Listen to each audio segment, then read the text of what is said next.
lugares que son un comienzo, el punto donde una historia empieza a escribirse, y hay otros lugares que son un final, la última página de un gran libro. Pero ¿puede una misma ciudad ser las dos cosas?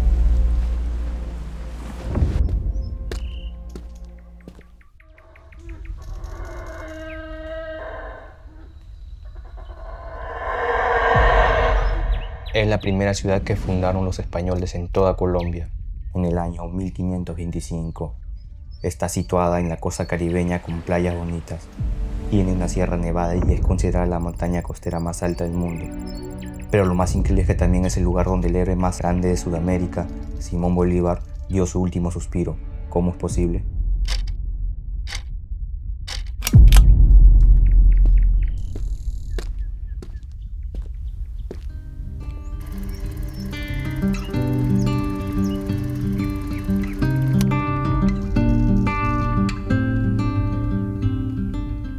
Hola amigos, ¿cómo están? Nos encontramos en el país de Colombia, específicamente en la ciudad más antigua de Colombia y una de las más antiguas de América. Hablamos de Santa Marta. Estoy aquí con el amigo Vinis. Hola, ¿cómo están? Bienvenido a Santa Marta.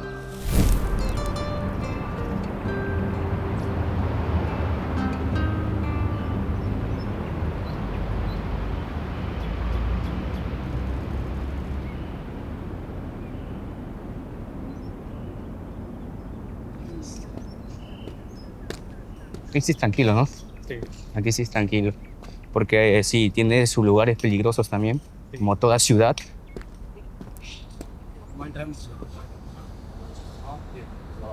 Ahora nos encontramos en el Museo de Oro de Tayrona. Para entender Santa Marta hay que ir al principio de todo, y el principio está aquí, en la Casa La Aduana. Hoy es un museo, pero imaginen esto hace siglos. Aquí era donde llegaba y se contaba todo el oro que los españoles encontraban. Muchos dicen que es la construcción más antigua aún en pie en la ciudad, o incluso en el país.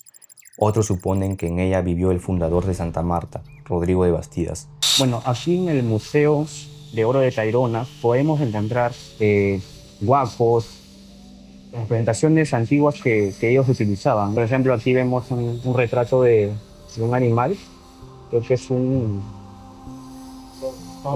zorro, creo, ¿no? Un zorro. Bueno, este es un cocodrilo. Esa es una cabeza de serpiente. Wow, es impresionante.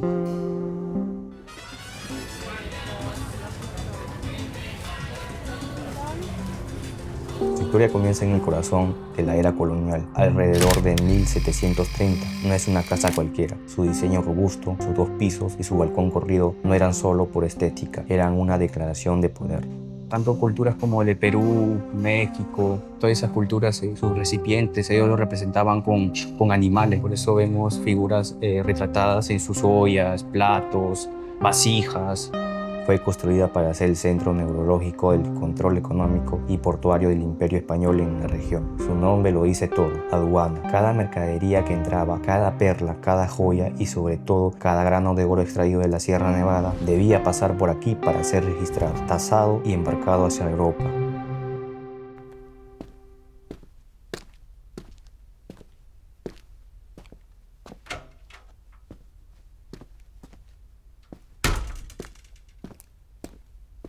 Tengo entendido que este de aquí es puro oro, ¿cierto? Sí. Oro y bronce. Desde sus balcones, los funcionarios de la corona vigilaban la bahía, controlando la llegada y salida de embarcaciones. Este edificio representaba el orden, la ley y la riqueza del imperio.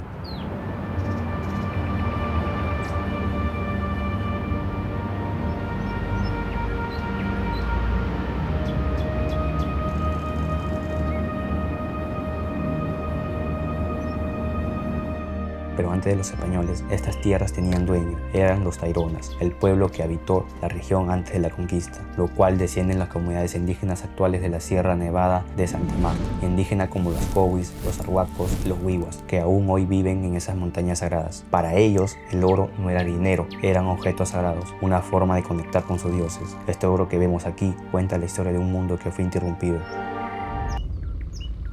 Ahora, amigos, nos encontramos en la quinta de San Pedro Alejandrino. Buenos días.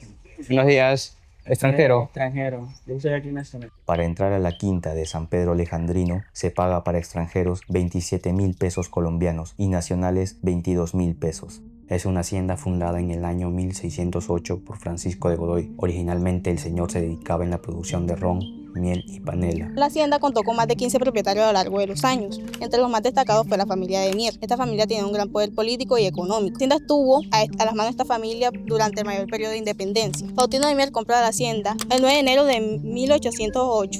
Como podemos ver, acá todo el sector laboral son la bagacera, que era donde se almacenaban los cultivos, los desechos de la caña, que eran llamados bagazos. También se decían que dormían algunos esclavos porque los esclavos no tenían un lugar fijo en donde dormir. El bagazo se utilizaba como combustible o como alimento para animales grandes. Este lugar es llamado como el trapiche por su máquina. Esto funcionaba como un molino. Era movido por animales muy grandes, también se rumoraba por esclavos. Bueno, la caña se metía en esta parte, no sé cómo explicarlo muy bien, esta parte, y salía el guarapo, que era como el juguito de la caña. Luego... Para hacer ron, ¿cierto? Sí, para hacer ron y también para hacer la panela y la miel. Luego se pasaban para el horno. Ahí era donde se caramelizaba, podríamos decirlo así, para hacer la panela y pues la miel, pero todo tiene que llegar a un punto de cocción para lo que buscamos, si es la panela o la miel.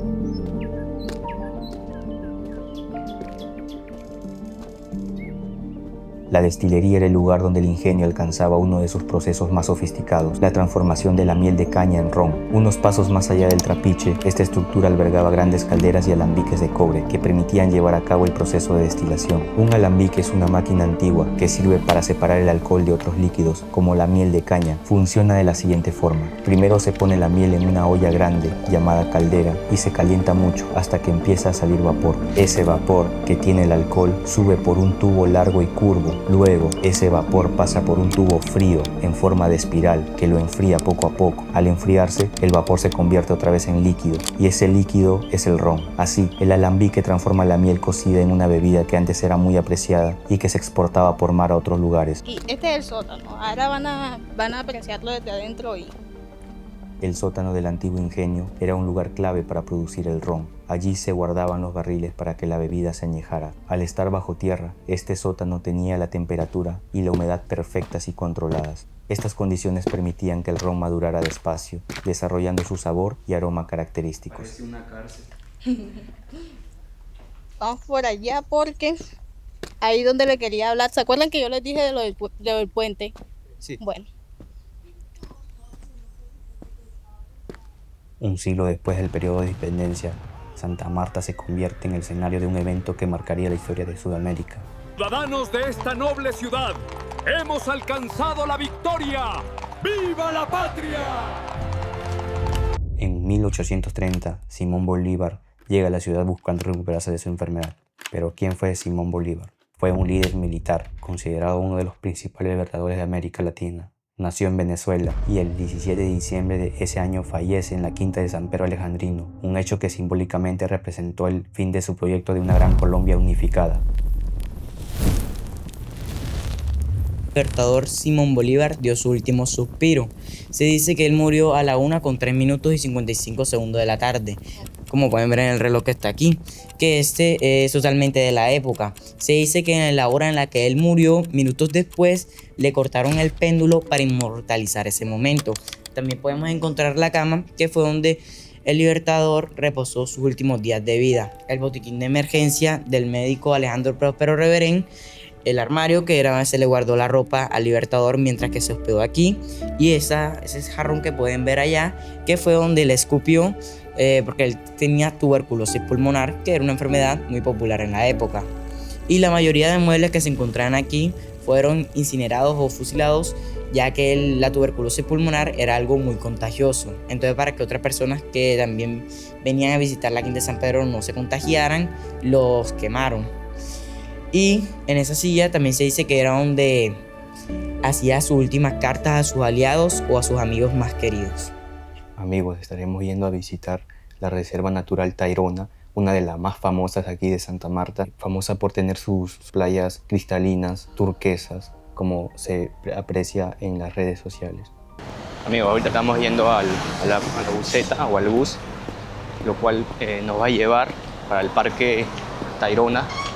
Ese es el bus bien moderno. Buenos días.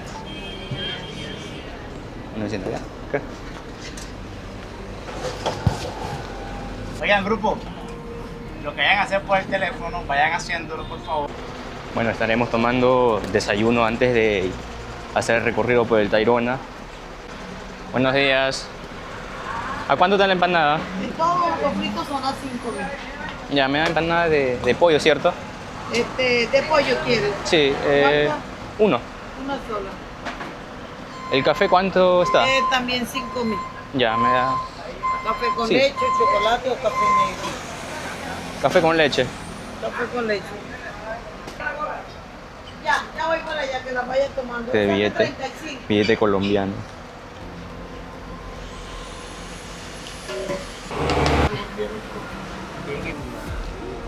Está relleno de pollo.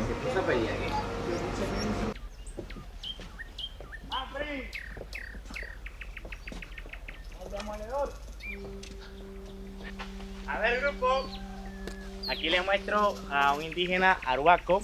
Ellos son los que elaboran las mochilas arhuacas como las que ven allá. Son las mochilas que tienen un valor de 200, de 300, dependiendo del tamaño y el tejido. Ya comenzamos la caminata a las playas. Son 2 horas de caminata. Este es el mapa. Estamos aquí. Hasta llegar a las comunidades indígenas, los Cowis, es 1 hora. Y de ahí otra hora más, que son 2 horas.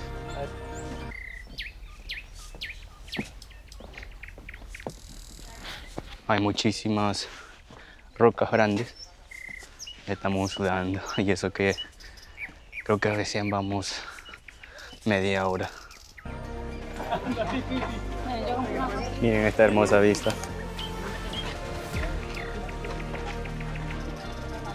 Este grupo de la Gumarra, ya saben que haciendo de todas las tortugas, tortuga carey, la tortuga cana y la tortuga verde.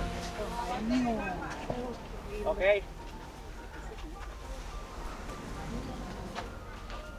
Tiene que hay un letrero ahí al lado que dice que se han muerto más de 100 personas, que no hagan parte de su estadística. Es extranjero flotador. Buenos días,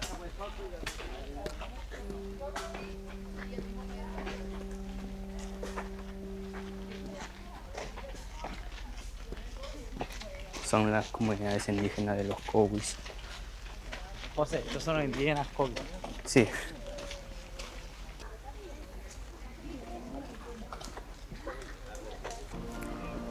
Y llegamos a una de las playas más famosas aquí de Santa Marta, Cabo San Juan.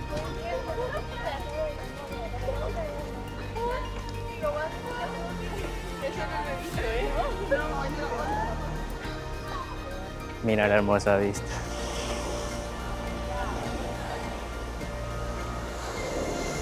Muy hermoso. Vamos a subir a este pequeño mirador que está allá.